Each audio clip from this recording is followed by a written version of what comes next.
Retro ஆன்மீகம் நேயர்களுக்கு வணக்கம். நான் உங்கள் பிருந்தா சங்கர். இன்று நம்மோடு சிறப்பு விருந்தினராக இணைந்திருப்பது ஜோதிடர் மற்றும் life coach Jaya Ravi madam அவர்கள். வணக்கம் மேம். வணக்கம்மா. எப்படி இருக்கீங்க? சூப்பரா இருக்கேன்மா. நீங்க எப்படி? நல்லா இருக்கேன் மேம். குரு பகவான் வந்தாலே மக்கள் ரொம்பவே ஒரு சந்தோஷ நிலை அடைவாங்க. ஏன்னா சனி பயிற்சினால பல விஷயங்களை அவர்கள் ஃபேஸ் பண்ணக்கூடிய ஒரு நிலை இருக்கும். இப்போ இந்த குரு பகவான் அனைத்து மக்களுக்கும் எந்த மாதிரியான நல்ல விஷயங்களை முதல்ல செய்ய இருக்கிறார்? ரொம்ப நல்ல கேள்வி. அதாவது குரு பயிற்சியில இது சிறப்பான குரு பயிற்சி. ஏன்னா உச்ச குரு அப்படிங்கிறது 12 வருஷத்துக்கு ஒரு தடவை வரக்கூடிய விஷயம். இது ரொம்ப அற்புதமான பயிற்சி. ஏன்னா தன்னுடைய அந்த உச்ச வீட்டில் குரு அமரும் பொழுது அவருக்கு ஒரு தனி பவர் அந்த இடத்துல கிடச்சிடுது. இப்போ குரு பகவான் அப்படின்னாலே நம்ம எல்லாத்துக்குமே அவர் தான். நம்மளோட ஜாதக கட்டத்தில் பார்த்தீங்கன்னா கிட்டத்தட்ட 9 வீடுகளுக்கு அவருடைய ஆளுமை அப்படிங்கிறது இருக்குது. நம்மளுக்கு பணம் வேணுமா, குரு பகவான் தான். குழந்தை வேணுமா, குரு பகவான் தான். கல்யாணம் ஆகணுமா, குரு பகவான் தான். நமக்கு ஏதாவது அதிர்ஷ்டம் வேணுமா, பாக்கியம் வேணுமா, அதுக்கும் குரு பகவான் தான். நம்மளுக்கு ஏதாவது ஆசைப்பட்ட விஷயங்கள்லாம் நிறைவேறணுமா, லாபம் வேணுமா, அதுக்கும் குரு பகவான் தான்.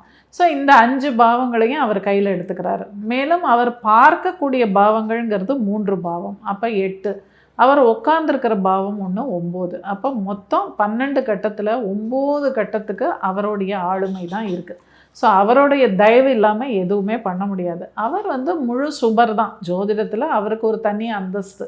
அவர் யாருன்னா தேவகுரு. குருங்கிறது நம்ம எல்லாரும் தட்சிணாமூர்த்தி அப்படிலாம் சொல்கிறோம். ஆனால் தட்சிணாமூர்த்தி கிடையாது. குரு அப்படின்னாலே ப்ரஹஸ்பதி தான்.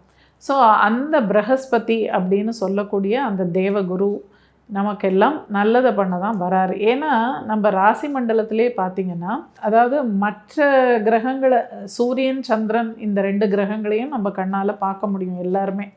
குரு பகவானையும் இரவு நேரங்களில் அவரையும் நம்ம பார்க்க முடியும். இந்த பூமிக்கு அருகாமையில் அவர் வரும்பொழுது நிச்சயமாக ஒரு நல்ல அந்த புவியீர்ப்பு சக்தி இதெல்லாம் சொல்கிறாங்க இல்லையா, அதுதான் இங்கே வேலை பண்ணுது. ஸோ நம்ம பூமியில் வாழக்கூடிய அத்தனை ஜீவராசிகளுக்கும் அவருடைய கடாட்சம் அப்படிங்கிறது கண்டிப்பாக இருக்குது. ஆனாலும் அந்த குரு பகவான் எல்லோருக்கும் நல்லது செய்வாரா அப்படின்னால அங்கே ஒரு கேள்விக்குறி. ஏன்னா எல்லா லக்னங்களுக்கும் அவர் நல்லது செய்வதில்லை. அவர் முழு சுபராக இருந்தாலும் சில லக்னங்களுக்கு அவர் கொஞ்சம் கெட்ட விஷயங்களை பண்ண தான் பண்ணுவார். இருந்தாலும் இந்த குரு பயிற்சி அப்படிங்கிறது ஒரு சிறப்பான குரு பயிற்சி. கண்டிப்பாக மேம்.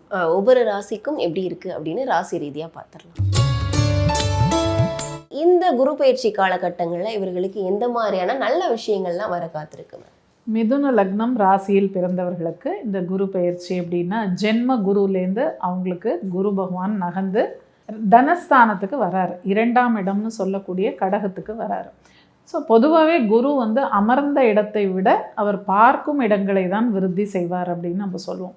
ஸோ தனஸ்தானம் அப்படிங்கிறது எல்லாருக்கும் ஒரு முக்கியமான பாவம் அது இல்லையா. அதாவது பண வரவு அப்படிங்கிறது அந்த 2ஆம் இடத்துல தான் இருக்குது.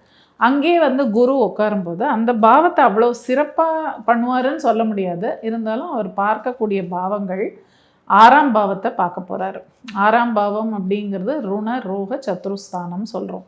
அப்போ அங்கே தான் நோய் இருக்குது, கடன் இருக்குது, எதிரிகள் எல்லாமே அந்த 6ஆம் பாவத்தில் இருக்குது. ஸோ அதை குரு பார்க்கும்போது அதை பெருசு தான் பண்ணுவார். எக்ஸ்பேன்ஷன் தான் குருவுடைய வேலை. என்னென்னா பெருசுப்படுத்துறது, விருத்தி. அப்போது அந்த இடத்துல நோய், அப்போன்னா ஆல்ரெடி நோய்வாய்ப்பட்டவர்களுக்கு கொஞ்சம் இது கூடுதலாக அவங்களுக்கு ஒரு இதை கொடுக்கக்கூடிய, அதை அவஸ்தையை கொடுக்கக்கூடிய காலமாக இருக்கும். அதே மாதிரி கடன், ஏற்கனவே கடன் இருக்கிறவங்க இன்னும் நிறைய கடன் வாங்குற மாதிரி, இல்லை அந்த கடனை அடைக்க இன்னொரு கடன் வாங்குற மாதிரி இப்படியெல்லாம் ஒரு சூழல் வரும். அதனால் நான் என்ன சொல்கிறேன், இதை தவிர்க்கிறதுக்கு நம்ம 6ஆம் பாவம் அப்படிங்கிறது என்னென்னா டே டு டே சர்வீசஸ். நம்ம என்ன பண்ணுறோமோ ஆக்டிவிட்டீஸ், இப்போ நம்மளோட தொழில் என்னவோ அந்த தொழில் சார்ந்த விஷயங்களை நம்ம அன்றாடம் செய்து கொண்டே இருப்போம் இல்லையா. அதில் இன்னும் கொஞ்சம் கடினமாக நீங்கள் உழைக்க ஆரம்பிங்க. நிறைய வேலை செய்ய செய்ய உழைக்க உழைக்க உழைக்க உங்களுக்கு இந்த மாதிரியான கெட்ட விஷயங்கள் வராது. அதாவது ருண ரோக சத்ரு அப்படிங்கிற விஷயம் போய் உழைப்பை ஜாஸ்தி பண்ணிவிடுங்க. அப்போ என்ன ஆகும், குருவுக்கு ஒரு திருப்தி ஆகிடும். சரி, அந்த 6ஆம் பாவத்தை நம்ம பெருசு பண்ணிட்டோம், அப்போ இவங்களுக்கு வேறு எதுவும் நம்ம கொடுக்க வேண்டாம் அப்படின்னு ஏதோ ஒரு விதத்தில் அந்த பாவத்தை நம்ம எக்ஸ்பேண்ட் பண்ணணும். அதை உழைப்பினால் நம்ம எக்ஸ்பேண்ட் பண்ணிட்டோம்னா உழைச்சா நம்மளுக்கும் லாபம். என்ன கொஞ்சம் டயர்டாகவும் போனால் போகிறது பரவாயில்ல, ரெஸ்ட் எடுத்துக்கலாம். ஆனால் நிறைய உழைக்கணும். அந்த உழைப்பை இவங்க பண்ணிட்டாங்கன்னா மற்ற விஷயங்கள் இவங்களை வந்து பாதிக்காது. அதே மாதிரி 8ஆம் பாவத்தையும் பார்க்க போகிறாரு. அப்போ இங்கேயும் ரிஸ்க்கு தான். 8ங்கிறது என்ன? எதிர்பாராத ஆபத்துகள், விபத்துகள், இல்லைன்னா அறுவை சிகிச்சை, அவமானங்கள், ஏமாற்றங்கள், நஷ்டங்கள் எல்லாமே 8ஆம் பாவத்தில் இருக்குது.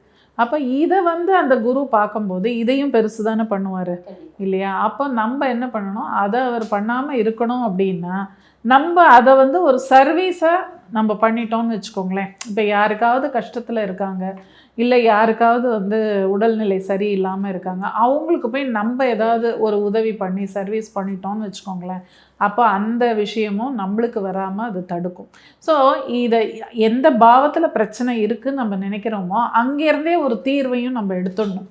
அது மாதிரி பண்ணிட்டோம்னா நமக்கு எந்த கெட்ட விஷயமும் வராமல் இருக்கும். கண்டிப்பாக மேம். அதே மாதிரி குடும்பத்துக்குள்ளே இவர்களுக்கு வந்து தொடர்ச்சியாக பிரச்சனைகள் வந்து இருக்குது. இந்த பிரச்சனைகள்லேருந்து நீங்கிறதுக்கு வாய்ப்பு இருக்குதா? டெஃபினட்டாக இந்த குரு பயிற்சி எல்லாருக்குமே ஒரு நல்லதை பண்ணும். இருந்தாலும் மிதுனத்துக்கு வந்து ஒரே ஒரு நல்ல விஷயம் நான் என்ன சொல்வேன்னா, அவர் 10ஆம் பாவம்ங்கிற தொழில் ஸ்தானத்தை பார்க்க போகிறாரு குரு. அப்போ அங்கே ஏற்கனவே தொழில் காரகன் சனியும் அங்கே தான் உட்காந்துருக்காரு. ஸோ இவங்களுக்கு தொழிலில் கொஞ்சம் விருத்தி ஆகும், கொஞ்சம் தொழிலில் இம்ப்ரூவ்மெண்ட் எல்லாம் இருக்கும். அதே மாதிரி உத்தியோகம் பார்க்குறவங்களுக்கும் கொஞ்சம் ப்ரமோஷன்ஸு, இல்லை உத்தியோகத்தில் நிறைய வேலை பலு ஜாஸ்தியாகும், ரெஸ்பான்சிபிலிட்டிஸ் நிறைய வரும். ஸோ அதெல்லாம் இவங்க கரெக்டாக மேனேஜ் பண்ணிட்டாங்கன்னா ஹாப்பியாக இருந்துடலாம். அதே மாதிரி பரீட்சைக்கு போகிற குழந்தைங்க, பரீட்சை எழுதுகிறவங்க கூட நிறைய கடினமாக உழைக்கணும். ஏன்னா படிக்கிற குழந்தைங்களுக்கு சில தடைகள் ஏற்படுறதுக்கும் வாய்ப்புண்டு. இப்போ சமீபத்தில் பார்த்தீங்கன்னா, இப்போ நியூஸில் நீட் எக்ஸாம் கஷ்டப்பட்டு எழுதினவங்களுக்கு கேன்சல் ஆகிடுச்சு இல்லையா? அப்போ இந்த மாதிரியான சந்தர்ப்பங்கள் எதிர்பார்க்காம இது மாதிரிலாம் நடக்கிறதுக்கு வாய்ப்புண்டு. அதனால் கொஞ்சம் ப்ரேயர்ஸ், அஃப்கோர்ஸ் எல்லாரும் அவங்கவுங்க வழிபடுற தெய்வத்தை வழிபடணும். அது மாதிரி ஒரு ப்ரேயர்ஸ் தான் நம்மளை வந்து காப்பாற்றும். அது மாதிரி பண்ணிகிட்டு இருக்கட்டும். கண்டிப்பாக மேம். இவர்கள் எந்த தெய்வத்தை வழிபட்டால் சிறப்பாக இருக்கும்? இவங்களுக்கும் வந்து பெருமாள் தான்.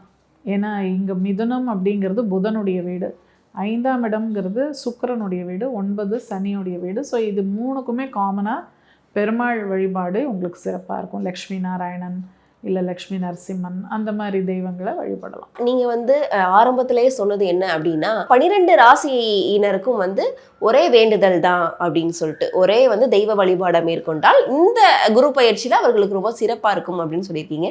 அது என்ன தெய்வ வழிபாடு அப்படின்றதையும் சொல்லிடுங்க. அந்த ரகசியத்தையும் சொல்லிடுறேன். அதாவது நான் அந்தந்த ராசி லக்னத்துக்கு ஒரு தெய்வம் சொன்னேன், அது பண்ணுங்க, அது எப்பவும் பண்ணுறது பண்ணிகிட்ருங்க. ஆனால் இந்த குரு பயிற்சி ரொம்ப சிறப்பான குரு பயிற்சின்னு நான் ஏன் சொல்கிறேன் அப்படின்னா, இது 12 வருஷத்துக்கு ஒரு தடவை தான் இந்த உச்ச நிலைக்கு அவர் வரார்.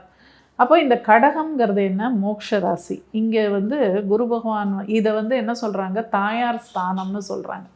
இங்கே தான் தாயாரோட கருவறை அப்படிங்கிறதும் இந்த கடகம் தான். அப்போ அந்த தாயாரோட கருவறையில் இருக்கிற குழந்தைக்கு உயிர் நாடி துடிப்பை கொடுக்குறவரே குரு பகவான் தான். அந்த குழந்தைக்கு மட்டும் இல்லை, மனித பிறவிக்கு மட்டும் இல்லாமல் எல்லா ஜீவராசிகளுக்கும் அந்த உயிர் துடிப்பு அப்படிங்கிற விஷயத்தை கொடுக்கறதே குரு பகவான் தான். அப்போது அவரை ஜீவகாரகன்னு நம்ம சொல்கிறோம். இப்போ அப்படிப்பட்ட ஒரு நிலையில் அந்த குரு பகவான் வந்து இங்கே அமரும் இந்த இடம் ரொம்ப சிறப்பான இடம். அதுலேயும் இந்த பூச நட்சத்திரம் அப்படிங்கிறது ரொம்பவே சிறப்பான ஒரு நட்சத்திரம். பெரிய பெரிய மகான்கள்லாம் பார்த்திங்கன்னா அந்த பூச நட்சத்திரத்தில் பிறந்தவங்க தான் இருப்பாங்க. 13 நாயன்மார்கள், அது மாதிரி பெரிய பெரிய மகான்கள், அவங்களுடைய நட்சத்திரம்லாம் பார்த்திங்கன்னா மோஸ்ட்லி பூசம் தான் இருக்கும். ஸோ ராமலிங்க அடிகளார் அவங்கள்லாம் வந்து சமாதி நிலை அடைஞ்சது இந்த பூச நட்சத்திரத்தில். ஸோ அப்படிப்பட்ட ஒரு சிறந்த இந்த நட்சத்திரத்தில் குரு பகவான் சஞ்சாரிக்கும் பொழுது இது ஒரு சிறப்பான கடகம் என்பது ரொம்ப அதி உன்னதமான ஒரு ராசி. இது வந்து எப்படி சொல்கிறாங்கன்னா, இந்த பூமியை வந்து தாங்கி பிடிக்கிறதே இந்த கடக ரேகையும் மகர ரேகையும் தான் சொல்லுவாங்க. இந்த 2 ரேகை ரொம்ப முக்கியமான இடங்கள். ஸோ அதனால் இந்த இடத்துல வந்து நம்ம யாரை வழிபட்டால் சிறப்பு அப்படின்னு பார்த்தீங்கன்னா, மகான்கள், சித்தர்கள், இந்த மாதிரி ஜீவ சமாதி அடைந்த இவர்கள்லாம், இந்த பெரிய பெரிய மகான்களை போய் வழிபடுறது அப்படிங்கிறது இந்த குரு பயிற்சிக்கு ரொம்ப சிறப்பான வழிபாடு. இது எல்லா லக்னம் ராசியில் பிறந்தவர்களும் இது செய்யலாம். ஏன்னா இங்கே வந்து மகான்கள் தான் வந்து நமக்கு தெய்வத்தினுடைய தூதுவர்கள் அப்படின்னு சொல்கிறோம். அவங்க மனசு வச்சா தெய்வத்துக்கிட்டே போய் ரெக்கமெண்ட் பண்ணலாம், இவங்களுக்கு வந்து நல்லது பண்ணுங்க, இவங்க ரொம்ப நல்லவங்க அப்படின்னு அவங்க சொன்னால் தெய்வம் இறங்கி வந்து கேட்கும். ஸோ அதனால தான் இந்த குரு பயிற்சிக்கு ஸ்பெஷலாக எல்லாருமே மகான்கள் வழிபாடு, சித்தர்கள் வழிபாடு பண்ணுங்க. உங்களுக்கு ரொம்ப நல்ல ஒரு யோகத்தை வந்து அள்ளி கொடுப்பாங்க இந்த மகான்கள் அப்படின்னு சொல்லி எல்லா லக்னம் ராசியில் பிறந்தவர்களும் இந்த குரு பயிற்சியினால் உன்னதமான பலனை பெற்று சந்தோஷமாக இந்த வருடத்தை கழிக்க வேண்டும் என்பது என்னுடைய பிரார்த்தனை. கண்டிப்பாக நீங்கள் சொன்ன மாதிரி எல்லாருக்குமே ரொம்ப நல்லா இருக்கும் அப்படின்னு நம்புவோம். மக்களும் வந்து சிறப்பாக இருப்பாங்க. கண்டிப்பாக இதே மாதிரி வேறொரு பதிவில் உங்களை சந்திக்கலாம். நன்றி, வணக்கம். நன்றி.